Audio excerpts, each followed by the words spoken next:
Hi guys, welcome back to my channel. Yan. So yan guys, kung makikita nyo, nirepat ko na yung isang pot ko ng inner mist. Ayan, isang tray na siya. Ayan, so ilan ba to? 2, 4, 6, ay di, 4, 8, 12, 16, 20, 21 pieces. Ayan, ito yung nandoon yung sa bilog na terracotta pot na nandoon sa loob ng rack. So, tinanggal ko siya and then nirepat ko. Yan dito sa 3 by, I think this is 3 by 3.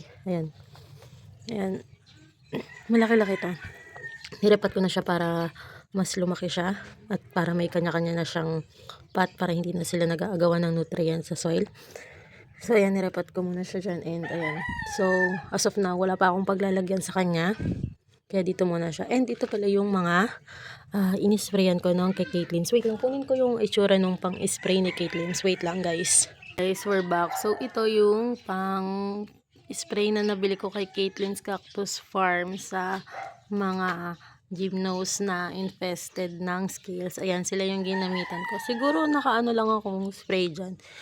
2, 3, ayan. So, ang ano nito, matipid naman siya gamitin kasi isang spray mo pa lang, kitang-kita mo na yung yung pagbabago, as in, alam mo yung mabilis na malaglag yung mga scale. Then, ang sa kanya is 20cc. Yan, bumili ako ng ganito.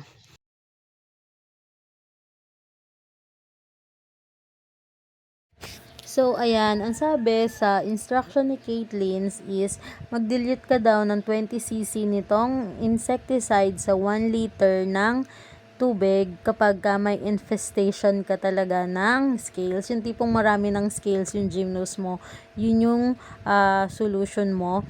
And then, spray mo lang siya dyan sa mga gymnos mo and mag-spray ka tuwing hapon or wala ng araw para makaiwas ka sa sunburn. Kasi kapag naarawan yan na bagong spray pa lang siya, sigurado magkaka-sunburn ng iyong gymnos and dapat itago mo siya sa lugar na hindi naaarawan. Yan, alagaan mo siya na hindi maarawan. And then, mag-i-spray ka ng 4 to 5 times hanggang sa mamatay yung mga scales na yon. Uulitan mo siya guys ng mga 4 to 5 times. And then, yung interval naman ng spray mo is kada 3 to 4 days. Yan. And then, for maintenance naman, yung tipong wala ng scales. Pero, syempre, kailangan mong alagaan pa rin ng spray yan para hindi magkaroon ulit ikaw ng infestation ng scales. So, sa pag-maintenance, 10cc lang sa 1 liter. At tandaan nyo ha, 10cc lang sa 1 liter, yon. And then, once a month, yon. Yun yung magiging maintenance mo. And ganun na din yung ginagawa ko sa kanila.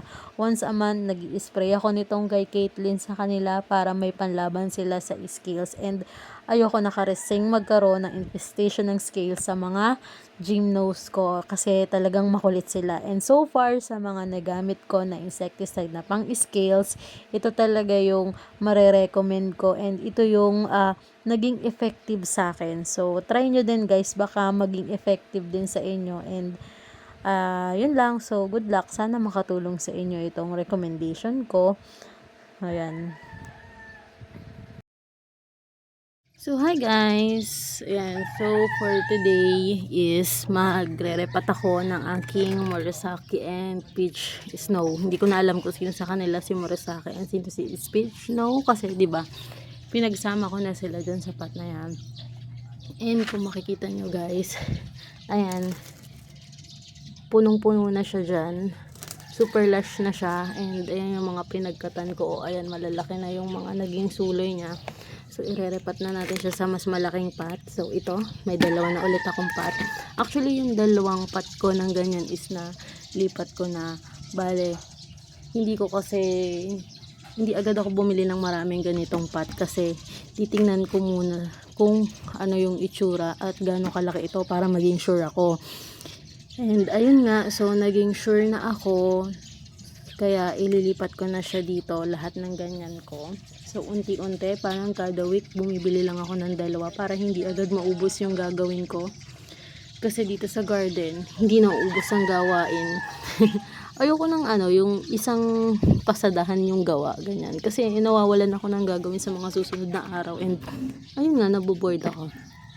So, ayan, ililipat natin siya dyan. And then, ito ang aking soil mix.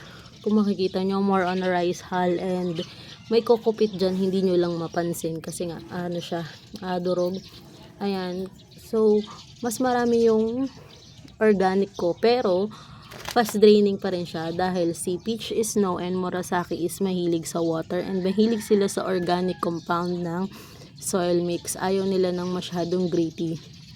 Though, kahit maraming organic yan at naka fast draining siya, hindi mo siya dapat lagi isusok sa water. Ang may interval pa rin ang aking pagdidilig sa kanila, twice a week. Yan, kasi tag-init ngayon, summer, and mauhawin sila ganyan. Para ma-maintain nyo yung ganyang kalash and ganyan ka-chubby, kailangan diligan nyo sila more than once sa isang linggo. Ayan, so tara, samahan nyo ko i-repat sila. Ayan, hindi ko na sila hindi ko nagagambalain yung roots nila. I-uproot ko lang, then isushoot ko lang dito, then dadagdagan ko ng soil mix. Ganun lang yung gagawin ko, guys. So let's go.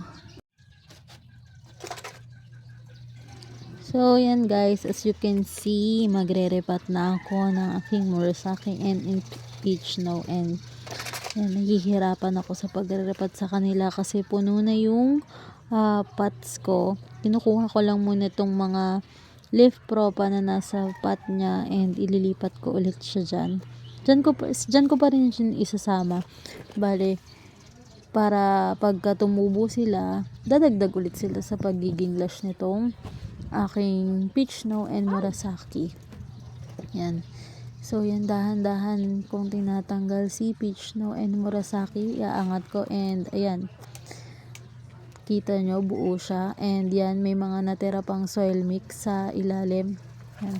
Halos yan na yung mga nabulok na ipa. Yan yung ginawa kong filler ng pot para hindi masyadong marami yung soil mix. Pero ngayon, yung pot ko is puro soil mix na siya hanggang ilalim. Hindi na ako naglagay ng fillers.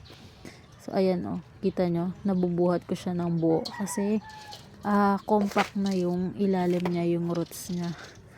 So, lagay lang tayo ng soil mix sa ilalim. And then, ipapatong ko lang tong halaman natin. Then, mag-fill lang tayo ng soil mix sa gilid-gilid. So, kailangan nating mag-repat ng ating mga succulent kapag feeling natin na occupy na niya yung buong pot, para naman tuloy-tuloy yung pag-grow and paglaki. Yan. Kasi pagka na full na, kapag tawag mo dito, kapag napuno niya na ng roots yung pot, magi-stop yan ng paglaki, and makikita nyo sa paliit yung stem niya. Yan. So, hindi siya magiging healthy tingnan. So, kaya kailangan din natin silang i-repat pagdating ng time na kailangan na nila ng mas malaking pot. Yan. Lagyan lang natin ng konting mga soil mix sa gitna. May kasama na ding osmocote yung soil mix na yan. And furadan para hindi na ako mag-sprinkles pa sa kanila. Sinama ko na kanina nung naghahalo ako. Ayan, lagay lang ulit natin yung mga leaf propa na tinanggal natin kanina. Ayan. Medyo maraming nalaglag na leaves kasi crunchy kasi itong leaves ng nitong Murasaki and Peach Snow. Talagang konting sagi mo lang is nalalaglag na. Yan. So, one down. Doon naman tayo sa sunod na pot.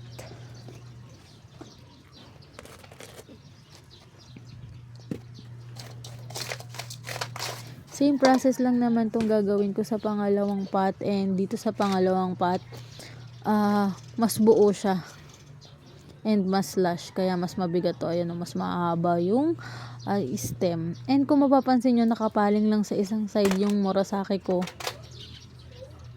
kasi gawa nung sunlight na natatanggap nila nandito sa bandang unahan. Kaya ayan, mga nakapaling sila dito. Yan Yan. 'Di ba? Buo yung soil mix niya. Yan. Ibig sabihin, na-occupy niya na talaga yung pot, so kailangan na talaga siyang i-repat.